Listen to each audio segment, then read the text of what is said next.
ओम नमः शिवाय। हर हर महादेव। आज कार्तिक मास के कृष्ण पक्ष की अष्टमी तिथि और सोमवार है। आज अयोही माता का व्रत रखा जाएगा।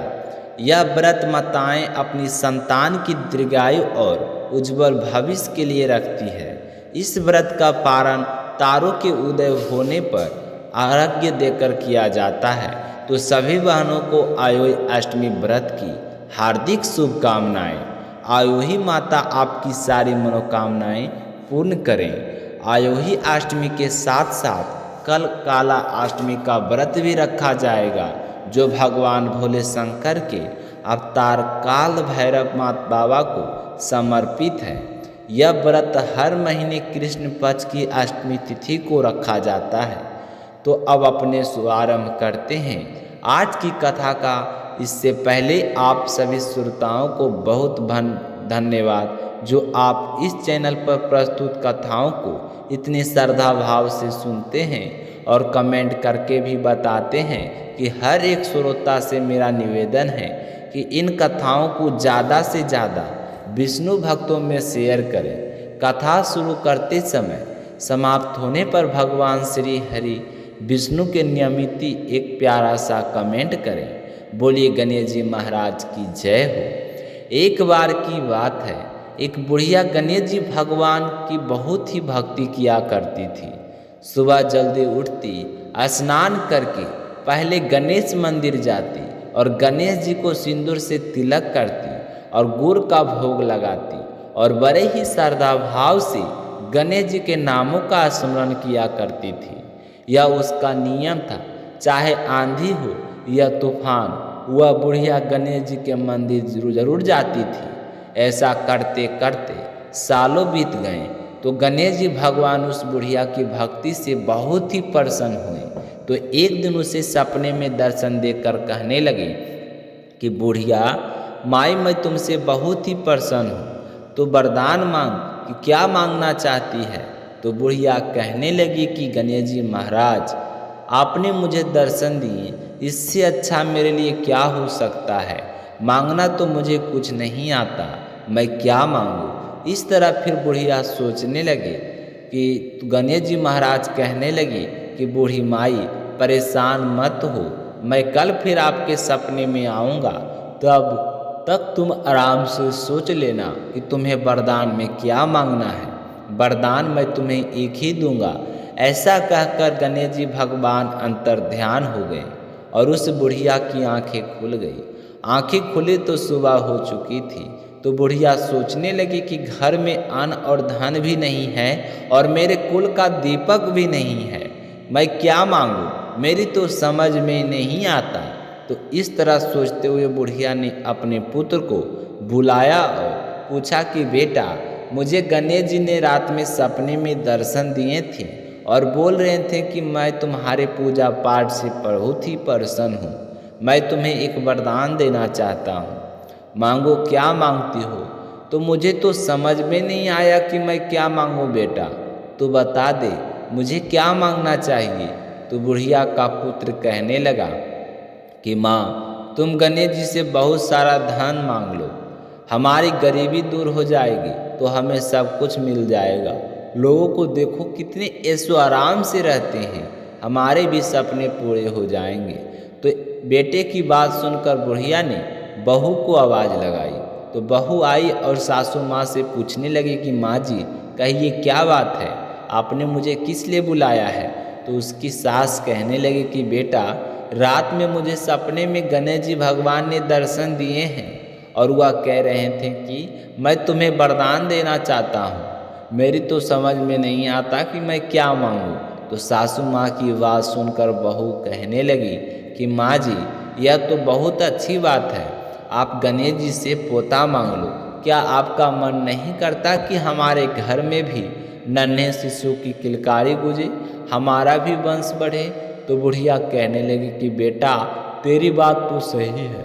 अब बुढ़िया कसमें कसमें थी कि गणेश जी ने तो एक ही वरदान मांगने को बोले हैं, उससे मैं एक क्या मांगूं। तो बुढ़िया सोचती सोचती पड़ोस के मैं अपनी सहेली के पास गई और जाकर पूछने लगी कि बहन, तुम मुझे बता कि मैं क्या मांगूं। तो बूढ़ी माई की सारी बात सुनकर उसकी पड़ोसन कहने लगी कि बहन तू तो अब तो थोड़े ही दिन जिएगी, तू क्यों धन मांगे और क्यों नाती मांगे, वह तेरे किस काम के। तू ऐसा कर, गणेश जी भगवान को कह देना कि बुढ़ापे तक मेरी आँखों की रोशनी बनी रहे। तो आदमी बूढ़ा हो जाने के बाद अपनी रोशनी खो देता है और आँखों के बिना तो जीना बहुत ही कठिन है। बेटा बहू तो अपने सुख की चीज़ें मांग रहे हैं, लेकिन मुझे तो लगता है कि पूजा पाठ तुमने की है तो तुम्हें अपने लिए ही कुछ मांगना चाहिए। तो बुढ़िया को तीनों की बातें सही लगी, लेकिन दुविधा यह थी कि गणेश जी ने तो केवल एक ही वरदान देने की बात कही थी। तो बुढ़िया ने अपने मन में कुछ विचार किया और सो गए। गणेश जी ने बुढ़िया को सपने में दर्शन दिए और कहा कि बूढ़ी माई वरदान मांग। तो बुढ़िया कहने लगी कि प्रभु मुझे और कुछ नहीं चाहिए, मेरी तो एक ही इच्छा है कि मैं अपने पोते को सोने की थाली में सोने के चम्मच से भोजन करता हुआ देख सकूं। तो बुढ़िया की बात सुनकर गणेश जी मुस्कुराते हुए कहने लगे कि मैया तू तो बोल रही थी कि मुझे मांगना ही नहीं आता, लेकिन तूने तो आँख धन पोता तीनों चीज़ मांग लिए। आँखें होंगी तो देख पाओगी, धन होगा तो पोता सोने की थाली में भोजन करेगा। तो तुमने तो बहुत ही चतुराई से एक ही वरदान में सारी चीज़ें मांग ली है। मैं तुम्हारी भक्ति और एक बुद्धिवानी से बहुत ही प्रसन्न हूँ। जैसा तुमने वरदान मांगा है वैसा ही सब फल तुमको प्राप्त होगा। ऐसा कहकर गणेश जी भगवान अंतर्ध्यान हो गए और बूढ़ी माई को जैसा मांगा था वैसा ही सब कुछ मिल गया। बेटा भी खुश, बहू भी खुश। बेटा बहू को खुश देखकर बुढ़िया और भी ज़्यादा खुश हो गई। कभी भी मनुष्य को यह नहीं सोचना चाहिए कि मेरी उम्र बीत चुकी है, अब मैं धन का क्या करूँगा, अब मैं कोई काम क्यों करूँ, मुझे काम करने की कोई आवश्यकता ही नहीं। ऐसा मन में कभी नहीं लाना चाहिए। जब तक जिंदा हैं हमें अपने और अपने परिवार के लिए कुछ ना कुछ करते रहना चाहिए।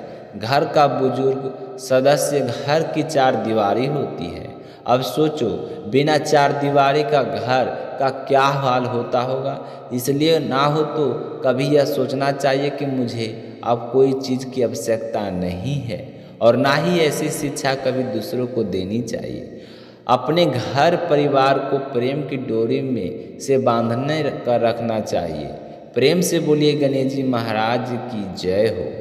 अब अपने सुनेंगे कार्तिक स्नान करने वाले सभी भक्तों के लिए प्रस्तुत है कार्तिक स्नान की कथा। तो आप सभी से मेरा निवेदन है कि शीला भक्ति स्टोरी चैनल को सब्सक्राइब जरूर करें और इस कथा को पूरा सुनते हुए कमेंट बॉक्स में लक्ष्मी नारायण के आनंद स्वरूपों की जय हो जरूर लिखें, क्योंकि पूरे प्रेम भाव से कथा सुनने वाला और भगवान का गुण करने वाला व्यक्ति श्री हरि का परम प्रिय भक्त होता है। आज कार्तिक मास की कृष्ण पक्ष की अष्टमी तिथि है और सभी माताओं ने अपने बच्चों की लंबी आयु के लिए आयोही माता का निर्जल व्रत रखता है। अगर आपने भी आयोही माता का व्रत रखा है तो शीला भक्ति स्टोरी चैनल पर आयोही माता की बहुत ही सुंदर कथा प्रस्तुत की गई है, तो आप सभी बहनें सुन सकती है।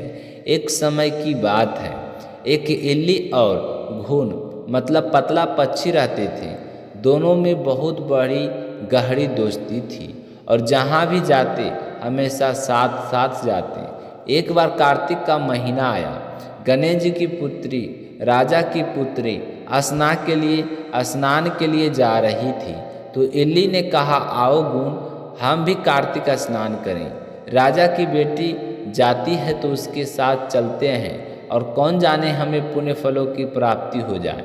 लेकिन गुण बोला तू ही कर, मैं नहीं करूँगा। तो मैं कार्तिक स्नान के नियम नहीं जानता, मुझे नहीं आता। तो गुण के मना करने पर इल्ली बहुत ही उदास हो गई, लेकिन उसके मन में एक विचार आया, यदि मैं राजा की बेटी के चुन्नी के पल्ले से चिपक जाऊं तो उसके साथ स्नान कर सकती हूँ और अकेली जाने की जरूरत नहीं पड़ेगी। इस तरह अगले ही दिन से जब राजा की बेटी स्नान करने गंगा जी पहुँची तो इल्ली ने धीरे धीरे चुन्नी के पल्ले से चिपक कर उसके स्थान ग्रहण करती है और फिर लौटकर चुन्नी से लग जाती है। और पूरे कार्तिक मास में इल्ली ने ऐसा ही किया। गुण ने एक दिन स्नान भी नहीं किया। समय बीतता गया और दोनों की आयु पूरी हुई। मृत्यु के बाद इल्ली का पुण्य फल मिलता। उसे जन्म राजाओं के घर हुआ था और गुण को राजा के घर का गधा बनकर जन्म लेना पड़ा। तो राजा की पुत्री अब बड़ी हुई तो विवाह के समय उसने अपनी माँ से कहा, माँ मुझे तो और कोई दान नहीं चाहिए, बस ये गधा चाहिए। तो राजा को बड़ा आश्चर्य हुआ। उन्होंने कहा, बेटी क्या कहेंगे, दहेज में गधा लेकर जा रही हो। तो लेकिन पुत्री ने अपनी जिद पर अड़ी रही। अंततः राजा ने उसे गधा दे दिया। जब रथ पर गधा बंधा और रथ के साथ तेजी से दौड़ने लगा और राजा की बेटी अपने ससुराल पहुंच गई तो ससुराल में उसने रोज गधे से बातें की। गधा कहता, तुमने बहुत पहले कहा था कि कार्तिक स्नान कर लो, लेकिन मैंने नहीं माना। अब मेरी यह हालत है।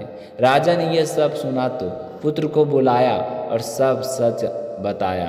तो पुत्री ने कहा कि स्वामी, मैं पिछले जन्म में इल्ली थी और यह गधा गुण था। मैंने कार्तिक स्नान का पालन किया और इसी पुण्य से मैं राजा के घर में बहू बनकर आई। लेकिन राजकुमार ने यह सुनकर गहरा प्रभावित हुआ। उसने अपने पिता से कहा कि वे दोनों पति पत्नी हर साल में कार्तिक स्नान करें। तो राजा ने अनुमति दे दी। तभी से राजा का बेटा और पुत्री हर साल कार्तिक मास में गंगा स्नान करते और दान पुण्य करते। तो संपूर्ण नगरी में राजा ने आदेश दिया कि लोग भी कार्तिक मास में स्नान करें। गुण जो गधा बनकर आया था, स्नान का पुण्य फल प्राप्त करके मोक्ष को प्राप्त हुआ है। तो हे कार्तिक भगवान, जिस प्रकार आपने इल्ली को कार्तिक स्नान का पुण्य फल दिया, वैसा सभी भक्तों को दें। जो भी कथा श्रद्धा भाव से पढ़ता है, सुनता है, उसे सर्व मनोकामनाएं को पूर्ण करें। जय श्री